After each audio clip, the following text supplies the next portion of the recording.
Greetings. This is Dr. Ray Lindley. I'm the Executive Director of Array Global Educational Services. It's a real privilege today to introduce to you Dr. Mike Poe. Dr. Poe has worked with us for several years in several countries and has quite a vast experience, not only in education, but K through 12 education, college education, and working with international schools. So Dr. Mike, welcome to our time together. And why don't you begin by just telling us a little bit about your educational background. I know you have several degrees and your experience that you've worked with, and maybe a little bit about the things that you have done in your professional career. Thank you, Ray. It's certainly nice to be here with you today. I'm getting ready to start my 42nd year in education, which is kind of odd for me to think of that it's been that long. But it's been a great trip. I do have a number of degrees. I do have a doctoral degree in educational leadership. In fact, my bachelor's degree was in biological sciences. Everything else is in educational leadership. I've served as a school administrator or administrator of some sort for 37 years now, with 15 of those years as a building administrator in the public schools here in the United States. I'm now starting my 24th year at the university level. I am the program director for the educational leadership programs here, and those are the school administrators and the superintendents. So I do training for them all the time and love meeting with them and working with them.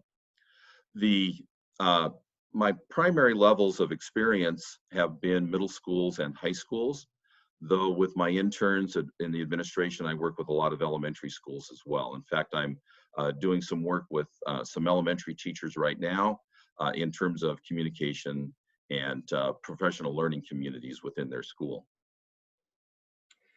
That's pretty impressive, Mike. And I will say that I worked with you for many of those 37 years, and it's been a real privilege to see you operate.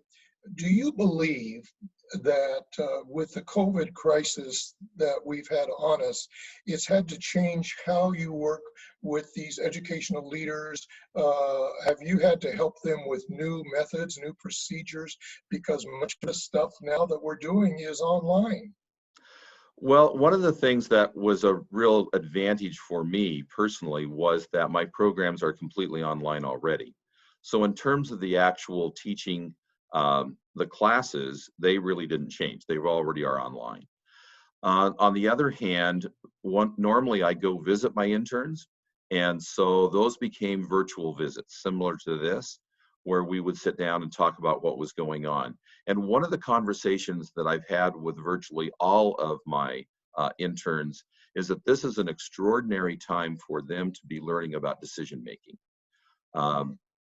Decisions that nobody ever thought we would have to make in any way, shape, or form. And like I have told them, they have seen good decisions and bad decisions all made in the same hour by the same people. And so learning how to work with that decision-making process has just been an amazing experience for everyone in education at this point. In the leadership positions you've had in working with these administrators and teachers and so forth, you've been able to see firsthand what the real issues are, and hopefully have been able to address those and work some kind of process out with them as they arise. Yes, absolutely. One of the key things is helping them to understand that the decision they make right now is probably going to have to change later on as they get new information. And that's one of the things that I've taught for years, is that we make the best decisions we can with the information we have at that particular point in time. And then as new information comes in, then we may have to change those decisions. We may have to move a different direction, but we're moving because we have new information. And using the data, using the information that's coming in is so important. And that's something that not everybody understands, that that the decision you make right now is probably not cast in concrete. Right. You've made a magic statement, and one that I've long believed in is whenever we are confronted with a situation, we make the best decision we can at the time with the information that we have at the time and the situation that we have at the time. We might need to change it later. And as school leaders, I think we really have to understand that and be the person as the school leader, the person who is willing to accept change, because that's one of the difficult things in many professions is the ability to accept change. Now, the reality is very few people really like change. Um, Exactly. and one of the key things with administrators is they have to be willing to say, you know what, we made this decision, we made it with the information we had, but it's probably wasn't the best decision given the information we have now, and so we're making a change. So Yeah. being willing to be flexible and to move forward with new information is so important for school leaders, whether it's teachers or the administrators or whoever. It is very important to learn to do that and not to stick to just one track. It reminds me of something I heard once. I hope it was jokingly. Change is okay as long as I don't have to do anything different. Mike, wife had the privilege of, as I said, working with you in several of our international schools. And also I've heard, I've been able to observe some workshops that you've done in other countries and so forth. Would you mind just kind of giving a couple examples of some things that you've seen in international schools in other countries that you think are really noteworthy and you've thought, ooh, I wish more schools would do this? Do you have a couple of examples like that? Yeah, I do. Probably one of the things that hit me the most as I've worked with schools in Colombia and in Saudi Arabia and other countries is that um, everybody, the parents, the teachers in those schools, they want the same thing. Regardless of where they are in the world, they want the same thing, and that's what's best for their kids. Mhm. And developing that idea of how do we continually improve what we're doing for our students so that we don't just teach the same thing year after year, but we actually meet their changing needs. For example, this year, teachers had to learn how to teach online. Many teachers who had vowed that they would never teach online, especially here at the university level, and now all of a sudden it wasn't an option. And they've also learned how to do it. Some of them have learned to do it very, very well, and in fact are planning on continuing those kinds of things, those practices in their teaching this coming fall. So that's one of the things. We all want what's best for kids. The other thing is that communication seems to be a huge issue regardless of where we're at. Uh, People, not only do they not like change, in general, they don't like conflict.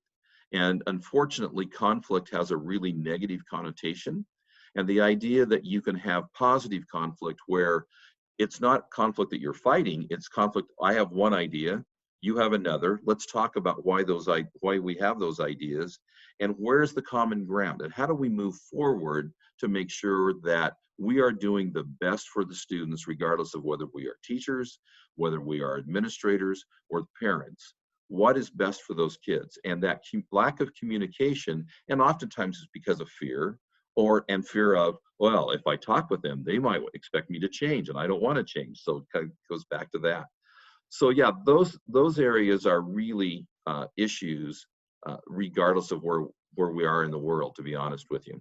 And so if we can improve the best practices for the teachers and for the administrators, then those things are going to change things for the better for the students in the classroom. Yeah, it's interesting because I know you've been in several countries and you're observing the same issues everywhere you've been, which I would agree with. Thank you, Mike.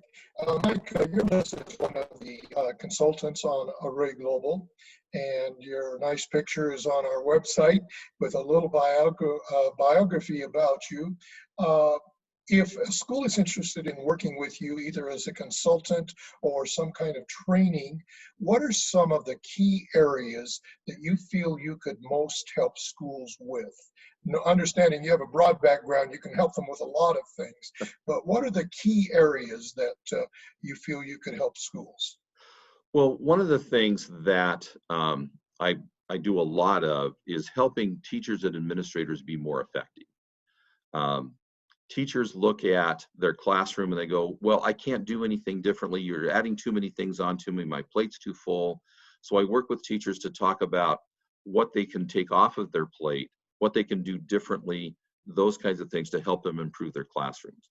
And the same thing for administrators. It's very important that administrators understand that their major role is making sure those teachers are successful. And so being able to work with them in terms of their communication, in terms of how they go in and watch what the teachers are doing and help those teachers improve and help the teachers understand that that's what they're there for. They're not there to get them, they're there to help them improve for the students. I used to tell my students, I tell all my students that on a minute-to-minute basis, the school administrator may be the least important person in the building. But the reality is, if the administrator doesn't do their job correctly, it's very difficult for the teachers to do their jobs correctly. And that means students suffer. So that's one of the areas that I help with is teacher and student and administrator effectiveness, whether it's classroom management, supervision of instruction, communication, all of those kinds of things. But the communication thing really is important. And I've worked with a number of school districts and schools on how do they improve their communication from teacher to teacher, from administrator to teachers, from administrator to the community, from teacher to the community, teachers to students, all of those kinds of things, so that we can make sure that everybody's being heard appropriately and that we aren't making assumptions about what people are saying or the meanings behind what they're saying. So those areas in particular, but then in terms of accreditation, I've done accreditation work both in the United States and overseas for well over 30 years now. And so in fact, I've got several here in the States planned for this fall. And so the idea that you can use accreditation to improve learning for students. It's not just a hoop to jump through. It truly is a way to look at your practices, look and see if they are best practices. If they're not, how to move to best practices and improve the education for the students. So those are probably the key areas. Supervision of instruction is one of those areas. I've been teaching in that area now for nearly 30 years. And so I really do understand how to make it so that the teachers and the administrators can communicate well and not be at odds. So those are probably the key areas that I would be able to focus on. Yeah. You know, when you were talking, Mike, I thought of the word stakeholders. And we really have to be aware of all of the stakeholders. And I appreciate what you said too about administrators being the key to move up. And we definitely believe that in accreditation. We're not at the top of the triangle, we're at the bottom, and everything moves up because the student is the most important. And as you've heard me say many times, you can't improve schools unless you improve students. And when students improve, schools improve. Mike, it's great to have you as part of our list of consultants, and I'm offering to any school the help of Mike or any of our other consultants. All you have to do is contact us at arrayglobal.org and send us an email. And if you're interested in using Mike or any of our other consultants to work with your school, we will help you make that work out. So Mike, thank you very much for your time and for your interest in helping students, because that's what we're all about.